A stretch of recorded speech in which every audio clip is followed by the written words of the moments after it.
শুরু করা যাক।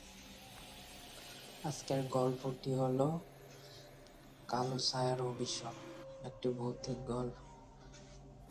রাত তখন ঠিক 3টা, চারদিকে গভীর নীরবতা। হঠাৎ করে একটা নিকট শব্দ চমকে উঠল নিলয়। সে একা থাকতো তার নতুন ফ্ল্যাটে। শহরে ব্যস্ততা থেকে একটু দূরে ফ্ল্যাটটি সে একবারে কম দামে পেয়েছিল, কারণ আগের বাসিন্দারা এক অদ্ভুত কারণে হঠাৎ চলে গিয়েছে। নিলয় এসব কুসংস্কার মানত না। সে ভাবতো ভূত প্রেত বলে কিছু নেই।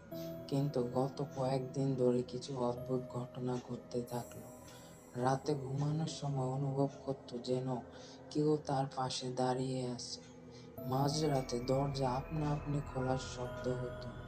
কখনো কখনো মনে হতো অন্ধকারের ভেতর দুটি আগুনের মতো চোখ তাকিয়ে আছে তার দিকে। অদ্ভুত ঘটনাগুলো শুরু হয় তখন থেকেই। সেদিন রাতেও কিছু একটা ঘটলো।